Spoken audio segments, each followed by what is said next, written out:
बाबा नाम केवलम बाबा नाम केवलम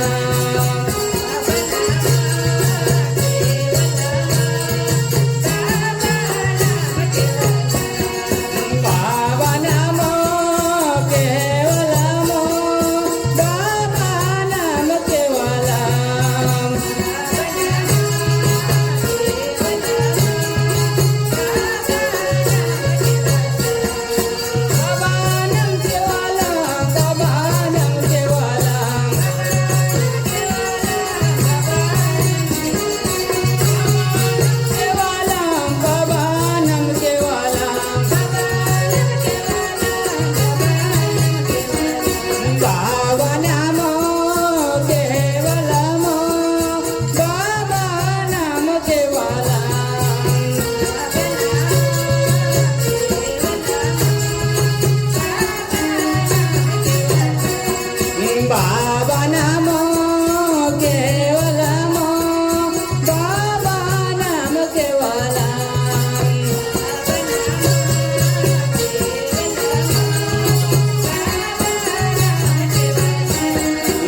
केवल भावना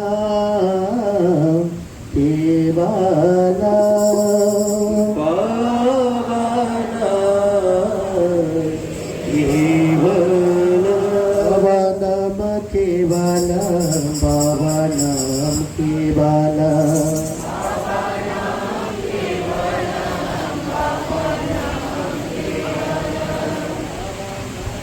केवल भवनम केवल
केवला बाबा नाम केवला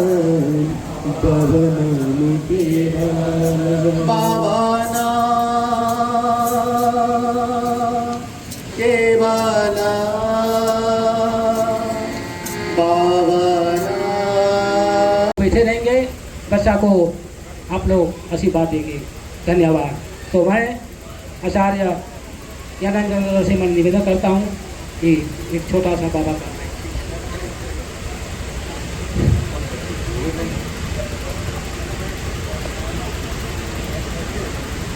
नमस्कार। कीर्तन अभी समाप्त हुआ। हम लोग जानते हैं कीर्तन क्यों करते हैं। एक छोटी सी कहानी बताना चाहूँगा। सन 77 की बात है। एक एजुकेशन ऑफिसर थे। सरकार उनको तंग करने के लिए इधर से उधर ट्रांसफ़र कर रही थी, तो संयोग से उनको जम्मू कश्मीर में उनका पोस्टिंग हो गया। अब क्या है कि आनंद मार्गी होने के कारण उनको कोई किराए पर मकान नहीं दे रहा था, बड़ी मुश्किल था। तो जब बहुत खोजे खाजे तो उनको कोई आके बताया कि साहब एक भूतहा मकान है, वो खाली है। भूतहा मकान मतलब उसमें भूत रहता है, कोई आदमी उसमें जाना नहीं चाहता है, क्या आप उसको किराए पर लेना चाहेंगे? वो बोले अरे भाई हम भूत प्रेत नहीं मानते हैं, हम चाहते हैं हमको मिल जाए। तो उसमें चले गए तो कभी उनकी औरत क्या है, जब वो ऑफिस से आते देखते वो वाइफ गायब है। खोजते खोजते परेशान हो जाते, देखते हैं तो जो बड़ा बक्सा है ट्रंक, उसको खोलते हैं तो उसमें पड़ी हुई है। तो कभी देखते हैं कंबल जल जा रहा है, तो कभी कुछ चल जा रहा है। बोले हम तो भूत प्रेत मानते नहीं, ये तो कितनी परेशानी है। तो वो देखे कि बड़ा वो साधना पूजा पाठ किए लेकिन कोनो लाभ नहीं हुआ। वो सोचे बाबा से जाके बोलूँगा। अब बाबा से सब बात कैसे बोला जाए। अब बाबा उसमें जेल में थे, तो वो गए पटना, तो रामानंद जी को अपना दुखड़ा रोने लगे। अब रामानंद जी बोले अरे यार ये पागल हो, ये सब बाबा को थोड़ी बोला जाता है। खैर बाबा की घंटी बजी, वो चले गए अंदर। तो बाबा बोले कौन कौन मार्गी आया है जी? वो बताए ये आया वो आया वो आया। अच्छा ठीक है। बाबा बोले उस मार्गी को बोलो अपने घर में 72 घंटे का अखंड कीर्तन करे, सारा समस्या दूर हो जाएगा। उसके बाद वो 72 घंटे का अखंड कीर्तन किए। जब 72 घंटे का अखंड कीर्तन किए तो लास्ट टाइम में क्या, अच्छा देखो अब उनका संयोग ऐसा था कि हाल तो बड़ा था लेकिन चारों तरफ तीनों तरफ खिड़की बड़ा बड़ा है और एक ही तरफ दरवाज़ा है। तो उसी दरवाजे से लोग घुस के कीर्तन कर रहे हैं। लास्ट टाइम जो हुआ तो देखते हैं बहुत बड़ा काला सांप आ रहा है उसी कमरे में। अब जो लोग बैठे हुए थे वो भी खड़े होकर डर के मारे उछल उछल कीर्तन करने लगे कि बाबा बचाओ। अब बाहर भागे तो सांप काटे और अंदर आएगा तो काटना ही है। तो वो लोग डर के मारे कस के कीर्तन किए और अंत में क्या देखते हैं कि सांप जैसे चौखट पर आ रहा है, कोई शक्ति उठा कर उसको बाहर फेंकते रहिए। ऐसे 3 बार हुआ। तीसरी बार में जब फेंके तो सांप कहाँ अंतर्यान हो गया पता नहीं चला। उसके बाद से उनका भूत प्रेत खत्म हो गया। मेरे कहने का मतलब नहीं है कि आप लोग घूम घूम सबके मकान का भूत ही भगाते रहेंगे कीर्तन कर करके। यहाँ भूत का मतलब बाबा बोले हैं, भू माने होता है होना, ता माने तमोगुण। जिसके अंदर तमोगुण रहेगा वो रेपिस्ट होगा, चोर होगा, बलात्कारी होगा, मर्डर करेगा। इसलिए लोग डरते हैं। तो लोग क्या करें, प्रेत माने क्या होता है, प्रेम माना था प्रेरित होना, ता माने तमोगुण से, भू माने होना जो तमोगुण से प्रेरित होता रहता है। तो हम लोग अधिक से अधिक अगर कीर्तन करें तो हमारा शारीरिक मानसिक तमोगुणी प्रवृत्ति निकल जाएगी, वातावरण सात्विक होगा और हम अच्छी तरह साधना कर सकते हैं। और अच्छी तरह साधना कर सकते हैं तो अपने अंदर जो भूत प्रेत यानी तमोगुणी प्रवृत्ति से हम ग्रसित है उससे दूर होंगे। हमारे कहने का मेन मतलब ये है कि हम अगर कीर्तन करते हैं तो ये भूत प्रेत अगर चला जाता है तो हमारी तमोगुणी वृत्ति को हटावे और वातावरण को साफ करें, अधिक से अधिक साधना का मजा ले कीर्तन करने के बाद। आपको बहुत बहुत धन्यवाद। मैं आचार्य करुणा साधु दीदी से निवेदन करता हूँ कुछ शब्द हम लोग के बीच में रखें और उसके बाद में बच्चे का नामकरण शुरू होगा।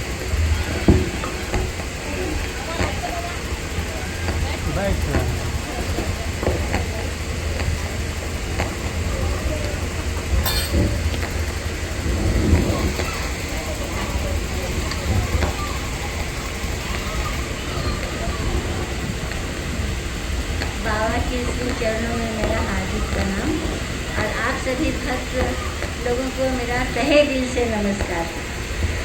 आज हम यही सोच रहे हैं कि आप लोग इतना दूर इतना कष्ट उठा के रविवार के दिन इतने तादाद में यहाँ आके आए उपस्थित हुए। मन मेरा बहुत खुश हुआ, कीर्तन इतना अच्छा हुआ कि ऐसा लग रहा था कि पॉजिटिव माइक्रोहाइड्रम भी लड़ रहा है कि हमको जगह मिले, हम भी यहाँ पे बैठेंगे, उपस्थित रहेंगे। और ये मेरा अपना पर्सनल अनुभव है कि बहुत बार शारीरिक मानसिक परेशानी जहाँ बहुत लोग एक साथ कीर्तन करते हैं वहाँ रहने से, वहाँ उपस्थित रहने से कैसे तो पता नहीं अच्छा हो जाता है। ये तो बाबा ही जाने कैसे अच्छा हो जाता है। तो हम तो यही कहेंगे कि जब भी जहाँ मौका मिले, जहाँ बहुत लोग कीर्तन करते हैं वहाँ आप लोग जरूर आइए। और आप सबों को सच में तहे दिल से धन्यवाद जो इतना दूर से इतना परेशानी उठा के कहाँ से लोग आप लोग यहाँ आए। आप लोग कितना प्यार करते हैं हमको, ये हमको समझ में आता है और अच्छा लगता है। और आप लोग बाबा को भी प्यार करते हैं, इसीलिए बाबा के नाम पर आप लोग चले आते हैं। आप सबों को फिर से एक बार धन्यवाद और बहुत बहुत धन्यवाद। जी को बहुत बहुत धन्यवाद। है सूचना 19 अगस्त यानी कल बाबा क्वार्टर में 3 बजे से श्रावणी पूर्णिमा के शुभ अवसर पर प्रोग्राम रखा गया है। सभी लोग का स्वागत है।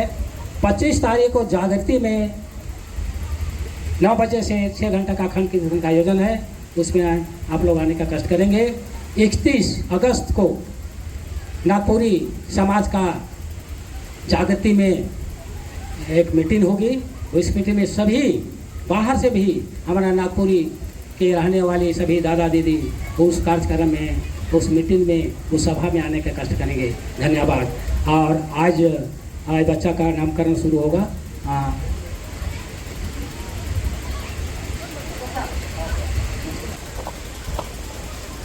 मानव का इष्ट परम पुरुष। कल रात में कहा गया था कि मन जिस दिल की भावना नहीं ले सकता है, मन की यह बात जो भावना लेने की शक्ति है, वह शक्ति जिनसे आती है वही है परम पुरुष। इसलिए परम पुरुष से छिपा हुआ कुछ नहीं है। यह जो मन है, यह मन क्या है? परम पुरुष की मौलिक सत्ता जब घनीभूत हो जाती है, उसी से जड़ जगत प्रपंच की उत्पत्ति होती है। और प्रपंच जब परम पुरुष के आकर्षण से उनकी ओर चलना शुरू कर देता है, तब आपसी संघर्ष तथा क्रांति के कारण जड़ चूर्णीभूत होकर मन में रूपांतरित होता है। जहाँ मन का विकास नहीं है, वहीं हम पाते हैं पेड़ पौधा जीव जंतु। और मन का विकास जहाँ अधिक है, वहीं हम पाते हैं मनुष्य।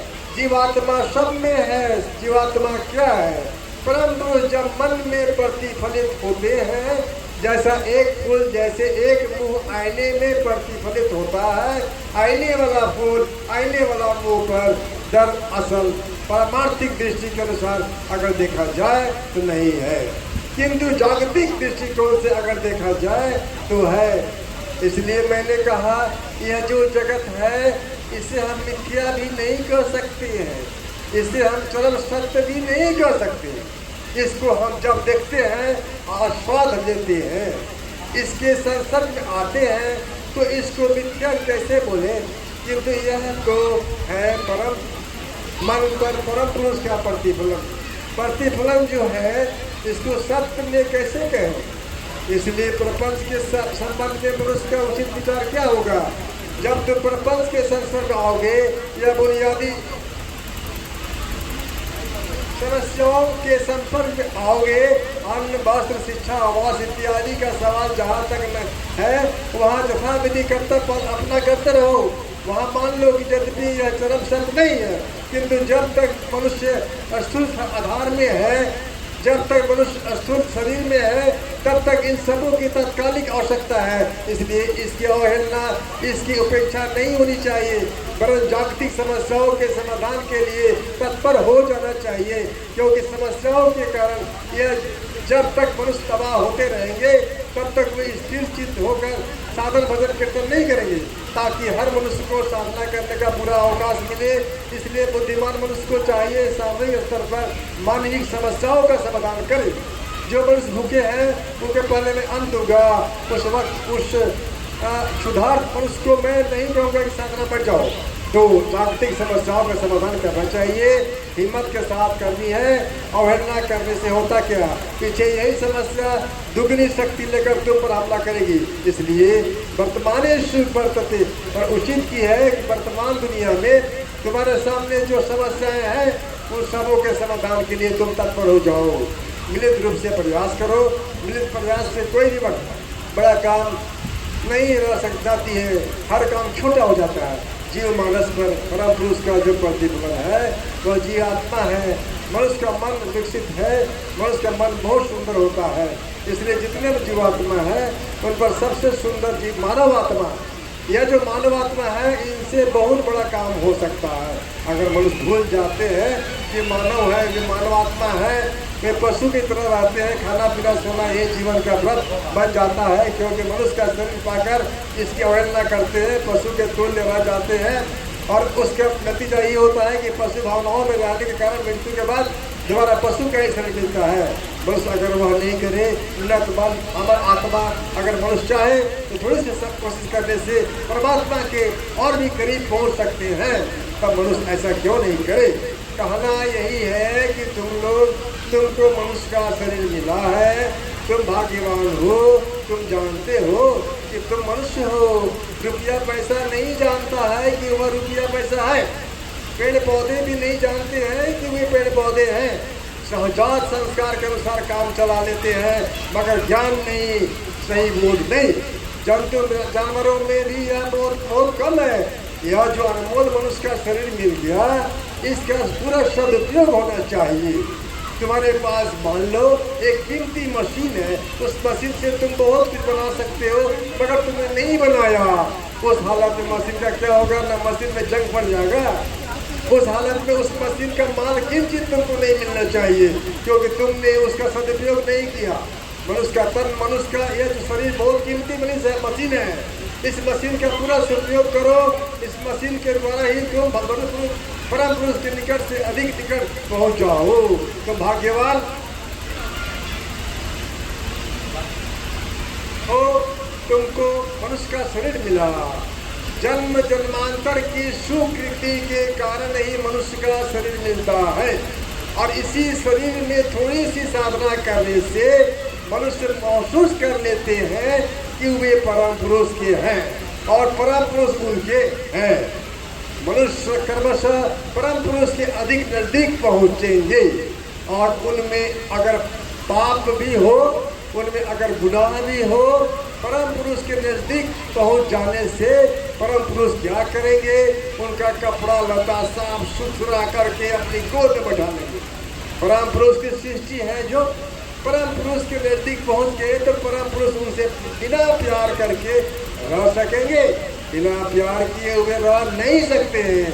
मनुष्य को चाहिए पुरानी बात भूल जाए, आज से इसी मुहूर्त से साधना करते रहें और फौरन अपने अभिष्ट के पास, अपने इष्ट के पास, परम पुरुष के पास पहुंच जाए और शांति, परम शांति प्राप्त करें, जो मानव जीवन का चरम तथा परम ध्येय है।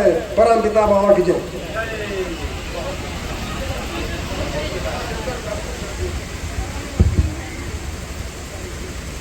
सभी दादा दीदी को नमस्कार। आज 6 घंटा का कीर्तन में रांची भक्ति में रामगढ़ का भक्ति, लोरदा का भक्ति से, सिमडेगा भक्ति से, और गुमला भुक्ति से भी और साथ ही साथ बिहार का लोग भी आकर के इस 6 घंटा का कीर्तन को संपन्न किया। कि सबों को तहे दिल से धन्यवाद। तो अभी हम लोग के बीच में वरिष्ठ आचार्य ज्ञान अंजनानंद अवधूत दादा एक बाबा का छोटा सा कहानी बताएंगे। उसके बाद में आदरणीय